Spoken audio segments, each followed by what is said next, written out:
Wednesday morning டே 5:30 போலயே start ஆகிடுச்சு. எந்திரிச்சு வாசல் பெருக்கி கோலம் போட்டு விட்டாச்சு.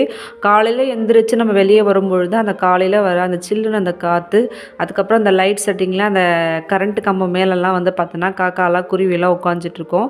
அதெல்லாம் பார்க்குறதுக்கு ரொம்பவே நல்லாயிருக்கும். கோலத்தையும் போட்டு வீட்டு உள்ளே போயிட்டாச்சு. லைட்டாக வார்ம் வாட்டர் போட்டு குடிச்சிட்டு சாமானமும் வந்து பார்த்தோம்னா கழுவி போட்டுட்டு அதுக்கப்புறம் இட்லி புதினா சட்னியும் செஞ்சுட்டாச்சு. அதுக்கப்புறம் அடுப்பானை வந்து அடுப்பையும் பற்ற வச்சுட்டாச்சு. ஹஸ்பண்ட் வந்து குளிச்சுட்டு வேலைக்கு இப்போ கிளம்பிட்டாரு. 8 மணி போல் வந்து வாக்கிங் போகலான்னு மேலே வந்தேன். மேலே வரும்பொழுது ஒரு காக்கா கூடு கட்டியிருந்தது. அதில் 2 குட்டி காக்கா வந்திருந்தது. பார்க்கறதுக்கு ரொம்பவே அழகாக இருந்தது. அதுக்கு வாயை திறந்து சாப்பாடும் வந்து கொடுத்துட்டு இருந்தது. அதுக்கப்புறம் புது வீட்டுக்கு வந்து லைட்டாக வந்து பார்த்தோம்னா வீடு எல்லாமே வந்து பார்த்தோன்னா பெருக்கி விட்டுட்டு கோலத்தையும் போட்டுட்டு அதுக்கப்புறம் விலைக்கும் ஏற்றிட்டாச்சு. ரொம்பவே ஒரு பீஸ்ஃபுல்லாக இருக்கிற மாதிரியே வந்து ஃபீல் ஆச்சு. என்னுடைய மினி விளாக் பிடிச்சிருந்தா மறக்காமல் லைக் பண்ணுங்கள், ஷேர் பண்ணுங்கள் அண்ட் சப்ஸ்கிரைப் பண்ணிவிடுங்க. நெக்ஸ்ட் வீடியோவில் பார்க்கலாம். Thank you so much. பாய்.